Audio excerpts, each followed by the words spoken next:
목사님이 가신 지 벌써 2주가 되어 갑니다. 시간 너무 잘 가는 것 같아요. 제가 목사님이 계실 때는 별로 예배 준비에 신경을 별로 안 씁니다. 쓰지도 않고 그랬는데, 목사님이 안 계시니까 아무래도 심정은 없지만 신경이 조금 쓰이는데, 그래도 어떻게 준비하시는지 가만히 지켜보고 있으니까 정말 너무 잘 하시는 것 같아요. 목사님이 들으면 서운할 정도로 빈자리가 별로 보이지 않고, 우리 귀한 성도님들이 맡은 그 자리에서 정말 묵묵히 소임을 다하는 것을 볼 때 참 감사가 되었습니다. 참 하나님께서 우리 교회에 적은 숫자이지만 참 충성스러운 분을 보내주셨구나 하는 생각이 들어서요. 참 이런 분들과 함께 신앙생활을 하는 것 행복, 기쁨 아니겠습니까? 예, 우리 성도님들도 그렇게 생각하는 점이 있습니다. 자, 오늘 말씀의 제목은 주는 그리스도입니다. 요절은 16절, 요절만 한 목소리로 다 같이 한 번만 다시 읽어보겠습니다. 혹시 성경이 없으세요? 주보에 나와 있죠? 예.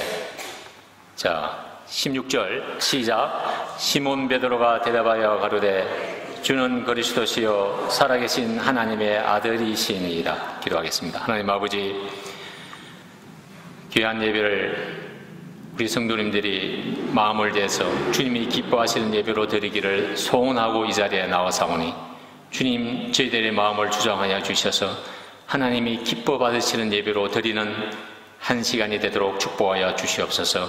특별히 말씀을 사모하는 마음, 간절한 마음으로 말씀을 받기를 소원하오니 진리의 성령께서 저희들의 마음을 붙들어 주시고 이 말씀이 좋은 밭에 심겨져서 30배, 60배, 100배의 열매를 맺는 말씀들이 되도록 축복하여 주옵시기를 간절하게 기도합니다. 부족한 점을 다 감추시고 오직 하나님의 말씀을 잘 드러내고 대언할 수 있도록 진리의 성령께서 저희 생각과 저희 입술을 주장하여 주시옵소서.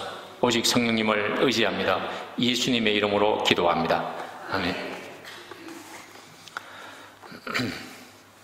사람들에게 신앙생활의 동기와 목적을 물어보면 아주 다양한 대답을 들어볼 수 있습니다. 나아가서 분명하게 내가 왜 교회를 다니는지 말을 못하시는 분들도 상당히 있습니다. 그러나 성경을 자세히 공부해보면 신앙생활의 목적과 동기가 분명해집니다. 신앙생활의 출발점은 다양하게 시작될 수 있지만 시간이 지나면 지날수록, 예수님을 배우면 배울수록 신앙생활의 목적과 동기가 하나이어야 된다고 생각합니다. 오늘 말씀은 내가 왜 예수님을 믿는지에 대한 근본적인 동기와 목적을 새롭게 하고 바로 정립할 수 있는 말씀이라고 확신합니다. 오늘 말씀을 통해서 베드로처럼 우리 심령에서부터 우러나오는 신앙 고백을 드리며 예수님의 제자로서의 자세를 새롭게 할 수 있기를 기도합니다. 제1장 주는 그리스도 13절로 23절입니다. 예수님의 약 3년 반 동안의 공생에는 이 땅에서 하나님 나라를 전파하시며 각종 병든 자들을 힘써서 섬겼지만 가장 중요한 것은 12명의 제자들을 하나님의 사람들로 세우는 일이었습니다. 사실 제자들은 예수님을 따르면서 예수님이야말로 이스라엘을 로마로부터 독립하여 독립 이스라엘을 세우실 구세주로 믿고 그 야망을 품은 채 예수님을 쫓았습니다. 오늘 본문은 예수님께서 이런 제자들을 1년 반 동안 묵묵히 감당하시며 이제 제자들에게 질문하는 때입니다. 예수님도 궁금하셨던지 제자들이 과연 제자들 마음속에 예수님을 어떤 분으로 알고 계시는지가 궁금해하셨던 모양입니다. 그래서 질문하십니다. 그러나 제자들에게 묻기 전에 사람들이 예수님을 어떤 분으로 생각하고 있느냐에 대해서 물었습니다. 13절 하반절을 보십시오. 사람들이 인자를 누구라 하느냐? 그들은 대답했습니다. 들으는 세례 요한, 들으는 엘리야, 어떤 이는 예레미야 선지자 중에 하나라 하나이다. 어떤 사람들은 회개의 메시지를 전하며 천국 복음을 전하는 세례 요한이라 생각했습니다. 어떤 사람들은 그 당시 불의한 시대에 도전하며 기사와 표적으로 하나님의 살아계심을 나타내시며 백성들의 마음을 돌이키는 엘리야라 생각했습니다. 또 어떤 이는 백성들의 죄악으로 인하여 눈물을 흘리던 예레미야로 생각하였습니다. 세례 요한, 엘리야, 예레미야는 모두 훌륭한 하나님의 종들이었지만 한 시대의 인물에 불과했습니다. 이것은 당시 일반 사람들이 알고 있는 예수님의 모습이었습니다. 이는 그들이 예수님과의 인격적인 관계성이 없었기 때문에 예수님을 바로 알지 못했습니다. 예수님을 알 때 상식적으로밖에 알지 못했습니다. 오늘날에도 예수님과의 인격적인 관계성이 없는 사람들은 예수님을 알 때 상식적으로밖에 알지 못합니다. 4대 성인 중에 한 사람, 혹은 사랑과 자비가 많은 분, 민중의 해방자, 이런 정도로 알고 있습니다. 이런 것들은 아무리 훌륭해도 인간 그 이상의 범주를 벗어나지 못하는 것입니다. 예수님은 결코 그런 인간적인 분이 아니십니다. 예수님은 인간의 지혜나 지식으로 다 알 수 없는 분이십니다. 예수님은 기다렸다는 듯이 제자들에게 질문하셨습니다. 너희는 나를 누구라 하느냐? 이것은 제자들에게 개인적이고도 인격적인 답을 요구하시는 질문입니다. 다른 사람들이 어떻게 생각하든지 간에 나는 예수님을 어떤 분으로 생각하는가 하는 것입니다. 예수님과의 나의 관계는 객관적인 관계가 아니라 개인적이고 인격적인 관계입니다. 예수님과 나 사이에는 그 어느 누구도 또 어떤 것도 개입될 수 없습니다. 아무리 나의 부모가 혹은 나의 선조가 믿음의 삶을 살았다 할지라도 내가 예수님을 인격적으로 알지 못하면 아무 소용이 없습니다. 누가 뭐라고 해도 예수님과 나와의 인격적인 관계성이 있어야 합니다. 예수님이 어떤 분이신가? 이거를 아는 것이 왜 그렇게 중요합니까? 이는 생명과의 관계가 되기 때문입니다. 사람들은 대부분이 종교는 다 비슷하고 믿음은 한 가지라고 생각합니다. 무엇을 믿든지 믿음을 가지면 된다고 생각합니다. 그러나 부처와 공자가 아무리 인간적으로 훌륭해도 그들이 나에게 영원한 생명을 주지는 못합니다. 그러나 예수님이 누구신가를 아는 것은 나의 구원과 직접적인 관계가 있습니다. 예수님을 어떤 분으로 아느냐에 따라서 구원이냐 심판이냐 하는 중대한 결과를 초래하게 됩니다. 요한복음 17장 3절은 예수님을 아는 것이 곧 영생이라고 말합니다. 그러면 예수님은 과연 어떤 분이십니까? 예수님의 질문이 떨어지자마자 베드로답게 재빨리 대답했습니다. 주는 그리스도시요 살아계신 하나님의 아들이시니이다. 베드로의 대답은 정확했습니다. 헬라어로 그리스도는 히브리어로 말하면 메시아라고 합니다. 우리말로 번역하면 기름 부음을 받은 자라는 뜻입니다. 구약시대에 선지자나 제사장, 왕들을 임명하여 세울 때 머리에 감람류를 붓습니다. 이는 하나님이 임명하여 세우신 것임을 확증하는 예식이었습니다. 예수님이 오시기 전 영적으로 무지한 인간들에게는 선지자가 필요했습니다. 당시 선지자는 단순히 하나님의 메시지를 받아서 전달하는 것뿐만 아니라 백성들을 경고하고 훈계하고 책망하는 등 무지한 백성들을 계몽하며 율법과 하나님의 약속을 상기시키는 다양한 방법으로 하나님의 메시지를 전했던 것입니다. 구약시대의 제사장은 하나님 앞에서 죄인들을 대표하는 존재였습니다. 죄가 있는 인간들은 스스로 하나님 앞에 나아갈 수 없었습니다.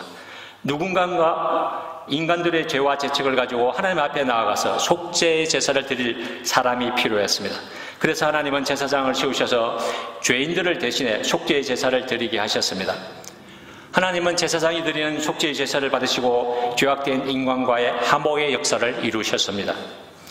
또한 인간은 창조 때부터 만물을 창조하시고 주관하시는 하나님을 영원한 왕으로 삼고 그분을 섬기며 만물을 다스리는 독특한 위치에 있는 자들이었습니다. 그러나 부패한 인간은 하나님을 왕으로 모시고 사는 것을 싫어하여서 눈에 보이는 사람을 왕으로 세워서 자신들을 다스리게 하였습니다. 하나님의 백성인 이스라엘도 그러하였습니다. 사무엘상 8장 5절에 보면 이스라엘 백성들이 사무엘에게 모든 나라와 같이 우리에게 왕을 세워 우리를 다스리게 하소서.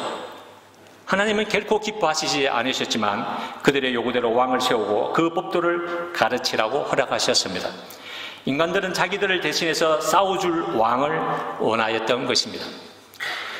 주는 그리스도란 말에는 예수님이 우리 인생의 구원자이신데 우리들의 선지자이시며 대제사장이시며 우리의 왕이신 구원자라는 뜻입니다. 성경이 이를 친히 증거하고 있습니다. 나아가서 영어 성경에 보면 The Christ, 정관사가 붙어 있습니다. 이는 하나님이 약속하신 유일한 분, 오직 하나뿐인 그리스도이시라는 뜻입니다. 살아계신 하나님의 아들이란 그리스도의 신성을 가리킵니다. 그 본체가 영존하신 하나님이십니다. 그러므로 예수님이 곧 하나님이십니다. 하나님은 인간이 범죄한 이후 창세기 3장 15절에서부터 죄에서 구원할 메시아를 보내어 주시겠다고 약속하셨습니다. 구약 성경 전체가 이 오실 메시아에 대한 약속으로 가득 차 있습니다. 모든 인생들은 이 약속을 기다리며 고대해 왔습니다. 심지어 모든 피조 세계에도 이 메시아를 간절히 기다렸습니다. 그런데 예수님이 바로 하나님이 처음부터 약속하신 메시아, 모든 성경이 예언한 그 메시아이신 것입니다. 모든 인생들과 만물들이 그토록 고대했던 바로 그 메시아, 모든 인생들을 죄에서 구원하여 영원한 생명을 줄 메시아라는 것입니다. 베드로의 마음에는 예수님이 그리스도시요 살아계신 하나님의 아들이십니다 라는 고백으로 가득 차 있습니다. 베드로는 지난 세월 동안 예수님을 따라다니면서 이를 생생하게 체험했습니다. 자신이 다만 말씀에 순종했을 때 그 물이 찢어질 정도로 많은 물고기가 잡히는 것을 통해서 죄인된 자신을 발견했습니다. 말씀으로 풍랑을 잔잔케 하시는 예수님을 통하여서 자연계도 지배하시는 전능하신 하나님의 모습을 보았습니다. 어떤 병자라도 부담스러워하지 않으시고 따뜻한 사랑으로 고쳐주시는 예수님의 인생들의 목자 되시는 목자이심을 보았습니다. 가늠하다가 현장에서 잡힌 여인도 정죄치 아니하시고 다시는 죄를 범치 말라 하시고 새로운 인생을 살도록 도우시는 예수님을 보았습니다.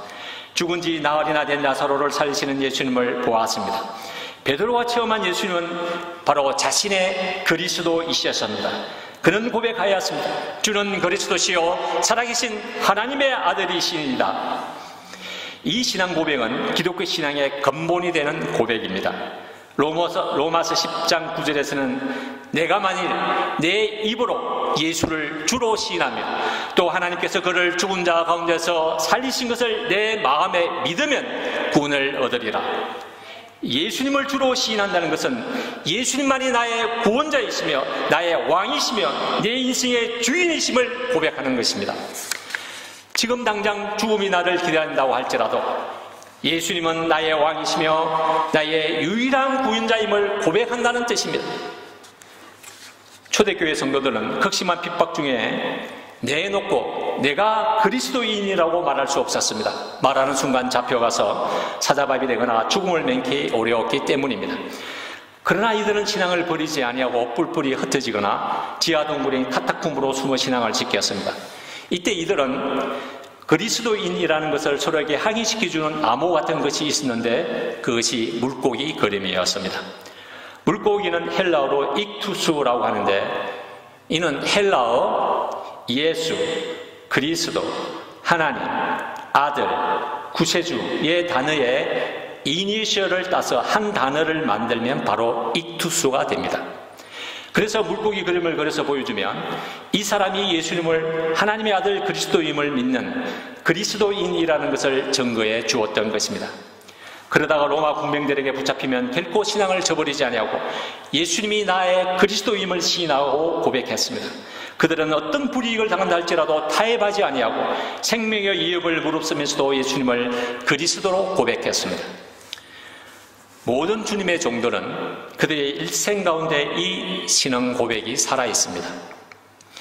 예수님만을 그리스도로 고백하며 예수님만을 자신의 진정한 왕으로 모신 고백들이 살아있는 것입니다. 해방전 일제가 기독교를 핍박하며 신사참배를 강요했습니다. 신사참배는 신토의 신사에 절하는 것으로 신토는 일본의 토착 종교입니다. 일제는 일본 천황에 대한 충성의 일환으로 학교와 관공서마다 신사를 세우고 거기서 신사참배를 강조했습니다. 이것은 기독교의 제1계명을 어기는 것으로 명백히 우상숭배였습니다. 그러나 일본의 총칼 앞에 조선예수교 장로의 총회에서는 신사참배는 종교행위가 아니라 국민의례이다 라고 합리화하고 결국 신사참배를 하고 맙니다. 이런 분위기 속에 주기철 목사님은 평양 산정행교회에서 신사참배는 우상숭배이며 모든 성도들이 어떤 대가를 치르는 한이 있더라도 신사참배를 거절할 것을 독려했습니다. 그러다가 1938년 1차 투옥됩니다. 그리고 잠깐 석방되는데 죄수복을 입은 채로 산지연교회 강단에 서서 이렇게 말씀하십니다. 주님은 나를 위해 십자가에서 죽으셨거늘 어찌 내가 죽음이 무섭다고 내 주님을 모른 채 하오리까? 주님을 위하여 10번 죽어도 좋지만 주님을 버리고 내가 100년 1000년 산들 그것이 무슨 삶이리요? 오직 일사각오가 있을 뿐이니 이 목숨 아끼다가 우리 주님 욕되지 않게 사망군세에서 나를 이기게 하여 주옵소서. 그리고 성도님들에게 5가지 기도 제목을 말씀하시는데 세 번째가 의에 죽고 의에 살게 하옵소서입니다. 이는 아내에게는 정절의 의가 있고 백성들에게는 충절의 의가 있듯이 믿는 자들에게는 그리스도를 향한 순결의 의가 있다는 것이었습니다. 주기철 목사님은 3번의 투옥 끝에 모진 고문을 당하시다가 1944년 4월 21일 차디찬 감옥에서 48세의 나이로 하나님 품에 안기게 됩니다. 주기철 목사님도 우리들과 똑같은 성정을 가진 사람입니다. 그럼에도 불구하고 일제의 총칼 앞에 한 치의 타협도 없이 믿음을 지켰던 것은 예수님을 위하여 죽는 것이 최고의 가치요 영광이며 그리스도의 신부로서 순결을 지키는 것이라고 생각했을 것입니다. 오늘날에도 세계 곳곳에서 그리스도를 위하여 자신의 목숨을 초계처럼 버리며 신앙을 지키는 사람들이 여전히 많습니다. 순교하는 것은 결코 지나간 이야기들이 아닙니다. 지금 당장 유튜브에 들어가 순교자의 목소리라고 치면 얼마든지 확인할 수 있습니다. 오늘날 우리들은 예수님에 대해 어떤 고백을 할 수 있습니까? 우리들도 분명 마음속에 예수님만이 나의 그리스도임을 고백하는 고백이 살아있을 것입니다. 왜냐하면 예수님만이 나의 모든 죄를 위해서 대신 죽으셔서 나에게 영생의 길을 여셨기 때문입니다. 나아가서 이분은 나를 창조하시고 나의 인생을 주관하시되 은혜와 긍휼, 헤아릴 수 없는 사랑으로 인도하시는 분이시기 때문입니다. 이 예수님 외에 누가 나의 그리스도가 될 수 있습니까? 예수님만이 나의 그리스도이십니다. 예수님만이 살아계신 하나님의 아들이십니다. 예수님만이 나의 왕이시오 내 인생의 주인이십니다. 그러나 이렇게 고백함에도 저를 포함해서 우리들의 고백이 입술의 고백으로만 그치고 마는 것이 아닌지 모르겠습니다. 내 인생은 나의 것이라고 주장하며 원숭이처럼 나의 것을 움켜잡고 주님 이것만은 아니려옵니다 이렇게 부르짖고 있지는 않는지요.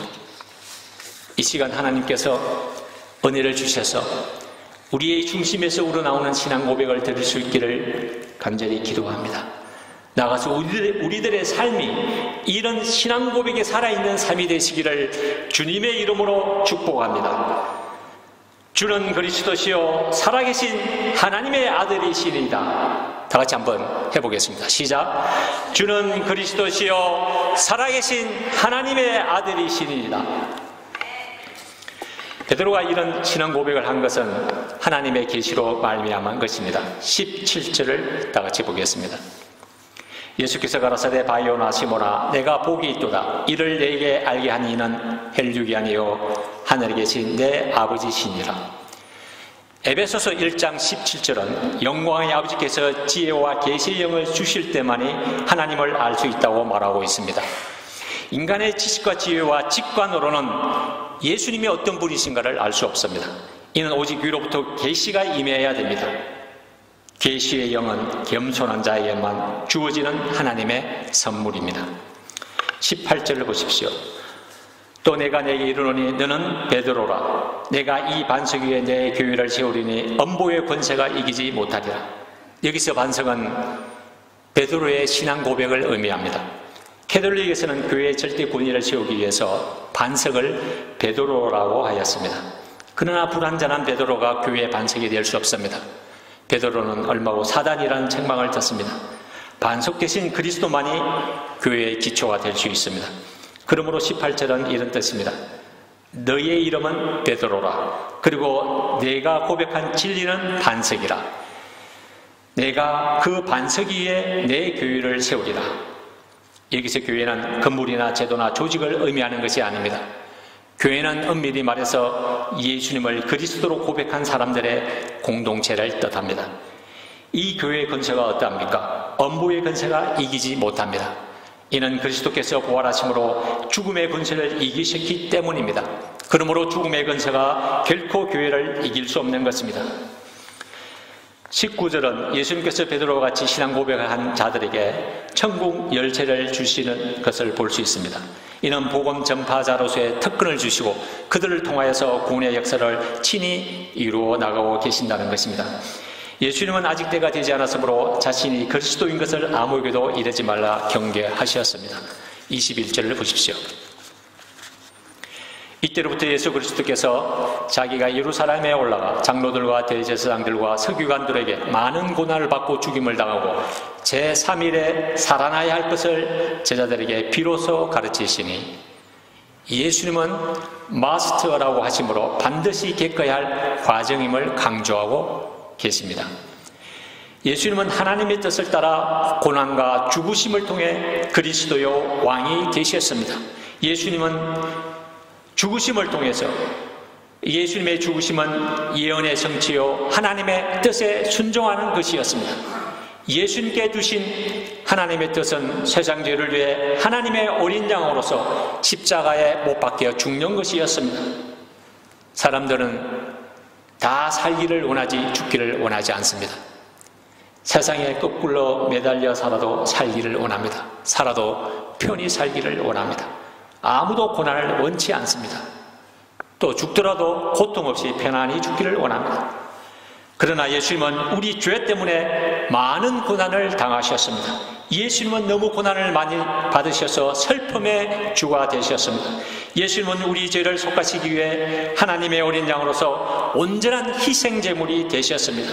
이를 통해 예수님은 우리의 주요 그리스도가 되셨습니다. 예수님은 죽으심을 통해 사랑의 왕이 되시고 평화의 왕이 되셨습니다. 예수님은 죽으심을 통해 주의 주가 되시고 왕의 왕이 되셨습니다. 예수님은 죽으심을 통해 그를 믿는 모든 자에게 영생을 주시는 생명의 주가 되셨습니다. 예수님의 말씀에 대한 베드로의 반응이 어땠습니까? 주여 그리 마옵소서, 이 일이 결코 주에게 미치지 아니하리이다. 베드로는 예수님을 지극히 사랑했습니다. 예수님께 대한 충성심도 컸습니다. 그러나 그는 하나님의 뜻을 알지 못했습니다. 그는 고난보다도 영광만 생각했습니다. 베드로의 인간적인 생각은 예수님께 시험이 되고 하나님의 크신 역사를 방해하는 것이 되었습니다. 그래서 예수님은 베드로를 심하게 책망했습니다.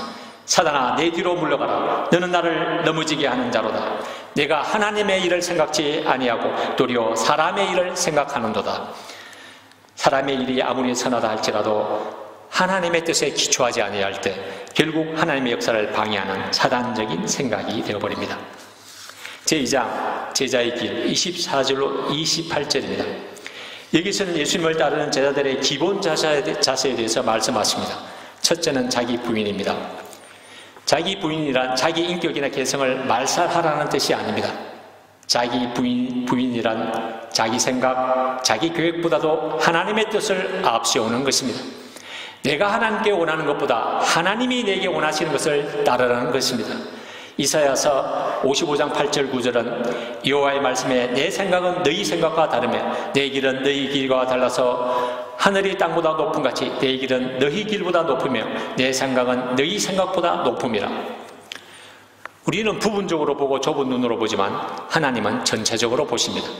그래서 하나님의 뜻은 내 뜻보다 훨씬 수준이 높고 큽니다. 우리는 자기를 부인하면 죽을 것 같고 인생을 사는 재미가 하나도 없을 것 같습니다. 그래서 자기를 부인하라면 노맨으로 화답합니다. 그러나 결코 그렇지 않습니다. 자기를 부인하면 넓은 세계, 깊은 세계, 심오한 하나님의 세계에 들어가게 됩니다.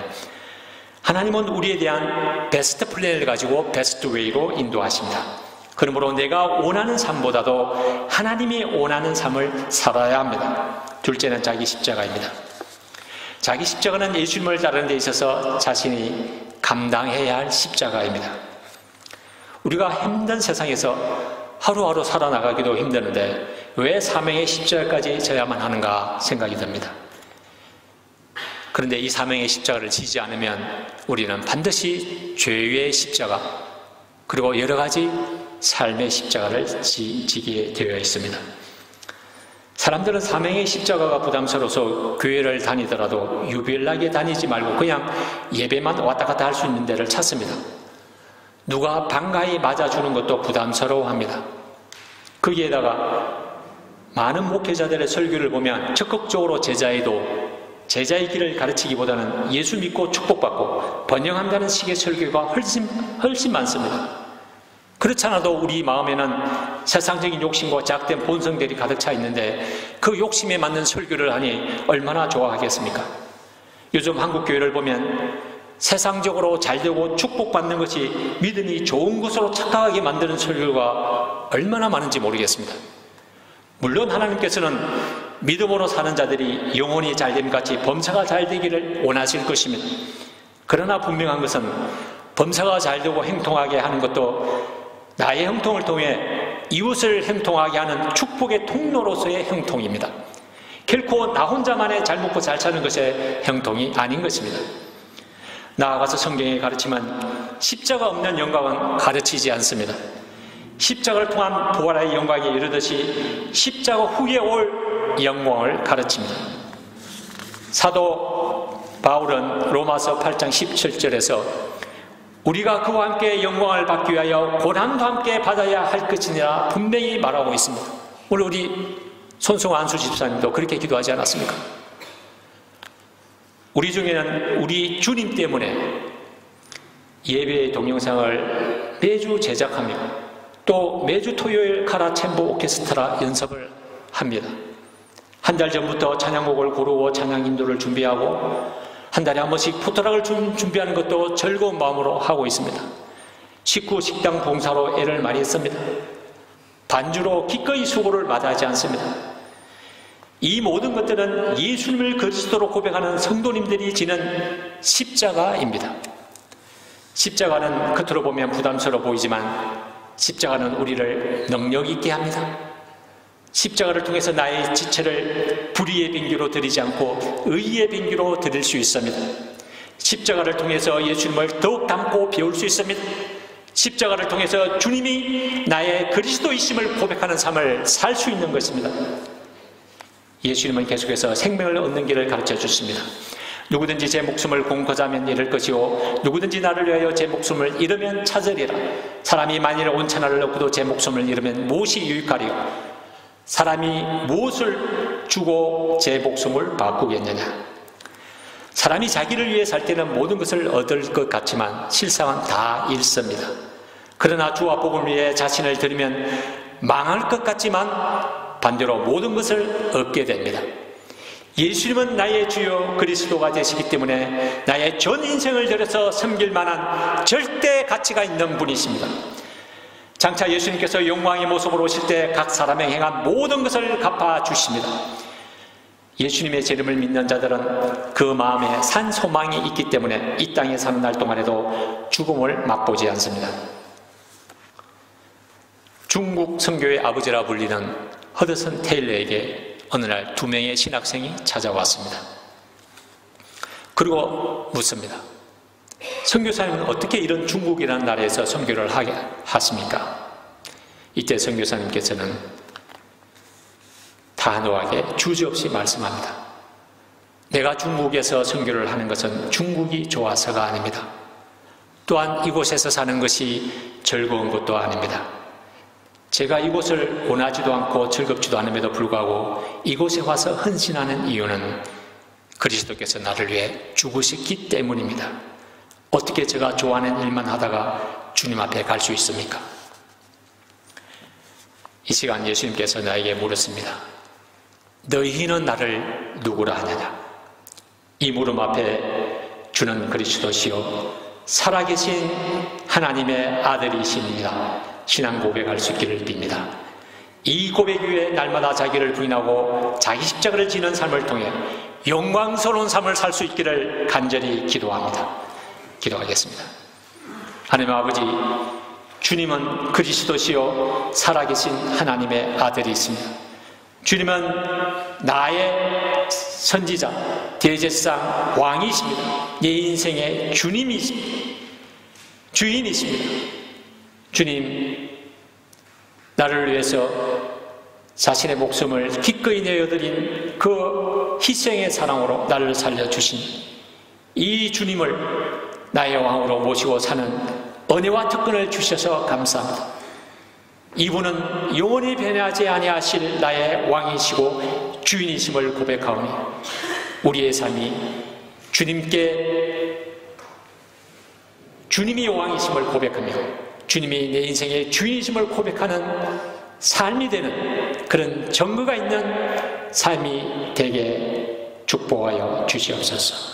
예수님의 이름으로 기도합니다.